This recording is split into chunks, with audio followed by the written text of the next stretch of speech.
on the beach. My children are so beautiful. I am so blessed. I am in gratitude to the universe for whatever it's given me. So you include the family. You include yourself with nature.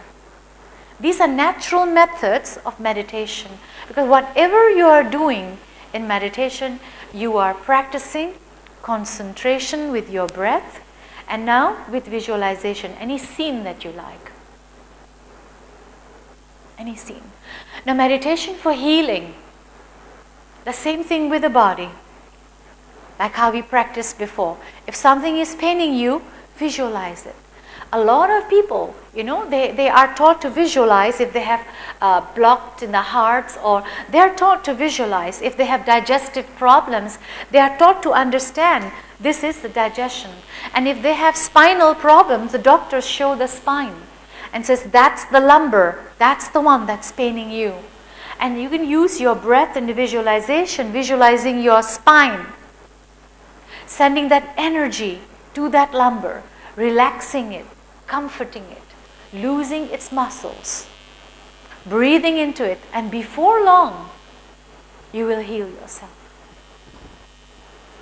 You can send healing powers in meditation to people when they are in the hospitals. Like you send a card and you post a card wishing them well.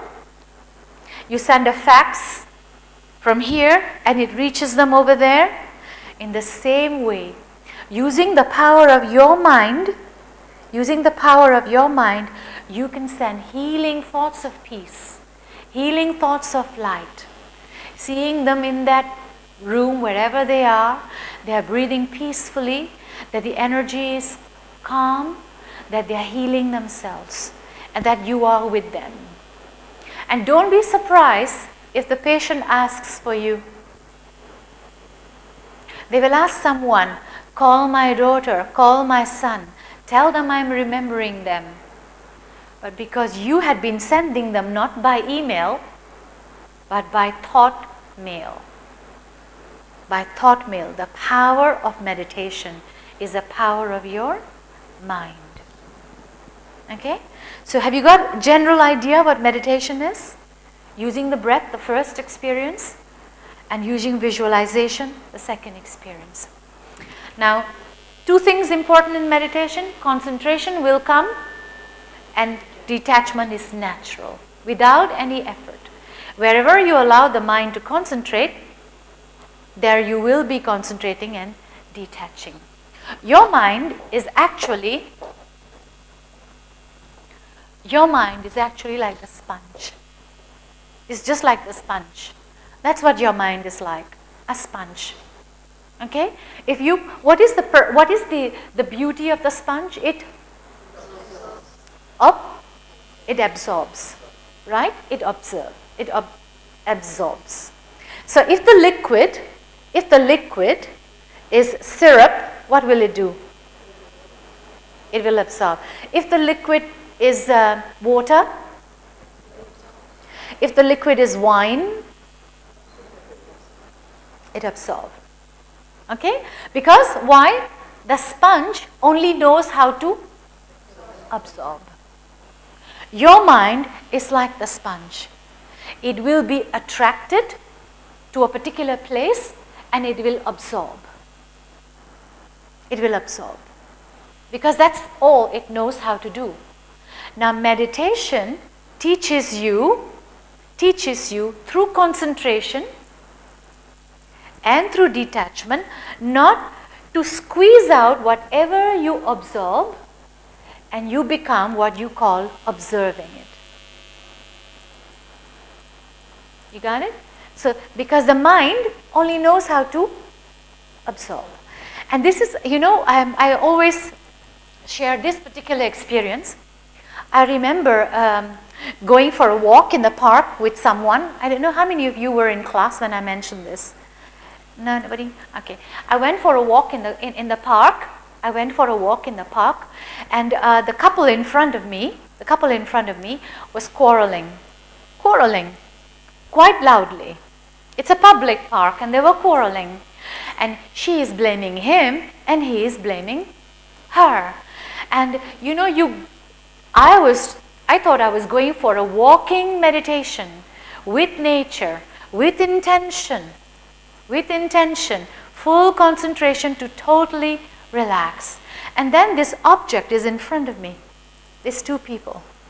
Automatically, my mind did not absorb the nature. My mind absorbed them and their conversation. I got so tuned into their conversation that I said, my goodness, how can he speak so loudly to his wife? Doesn't he understand? He's so rude to her.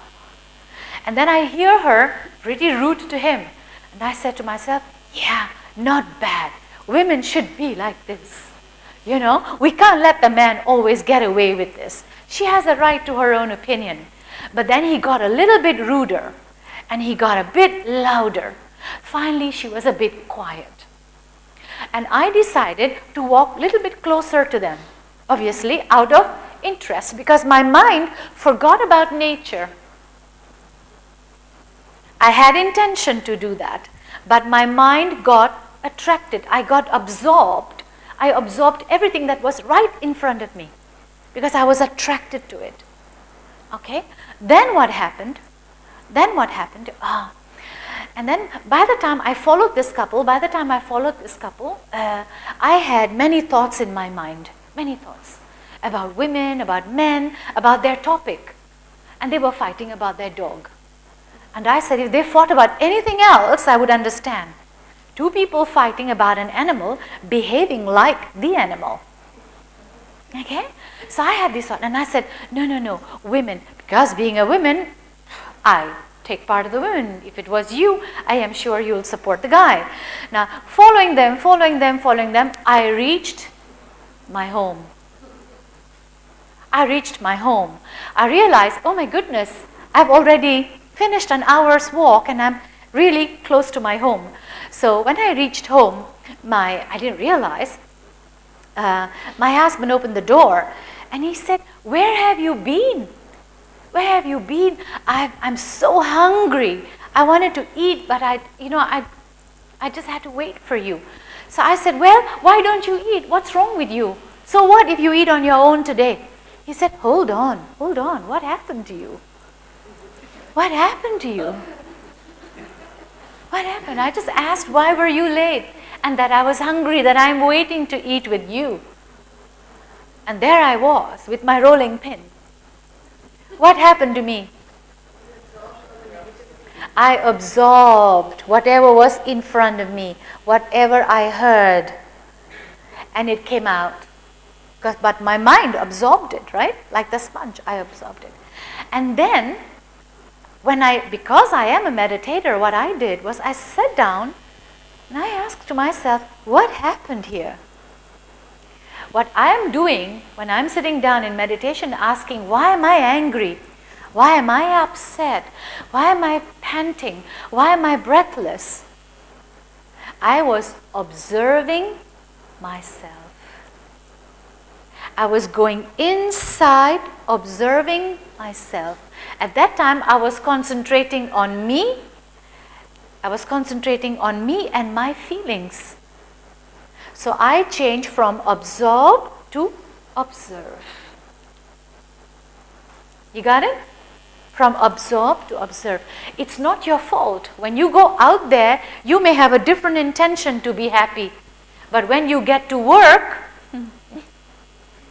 you will absorb the energy. So people meditate because they want to carry their own feelings, their own peace, their own environment in spite of them. And the purpose of meditation is that in a chaotic place, you can remain calm. In a chaotic place, you can remain centered so that you can take decisions. Okay? So this is like one of the higher purpose of meditation. So you learn two techniques today. One, using breath to heal the body, to release the tension of the body. The second is to choose any place you like and to go there using your power of visualization. A technique many sports people, a technique many people do.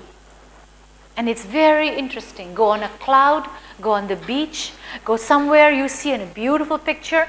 Today I saw a picture of on Facebook of a friend of mine who is going on a beautiful holiday to Mexico.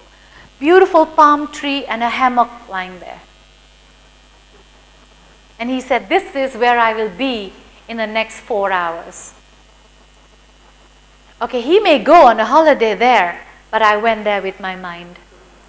You got it? So sometime if you're looking for what to meditate on, go to nature. Go to nature.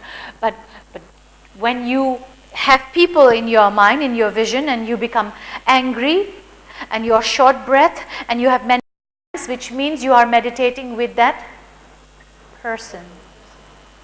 So detach yourself, go somewhere, or find something good about that individual. Okay? And detach yourself from them. Okay? Now I want to show you something on the screen. Okay? This is the third type of meditation, probably one of the most highest purpose of meditation, which is to connect yourself inside of you, and to connect yourself to your higher self. The technique of meditation that the Raj Yoga Center teaches you is called Raj Yoga meditation. What is Raj Yoga meditation? Take a look at the screen and then I'll explain to you.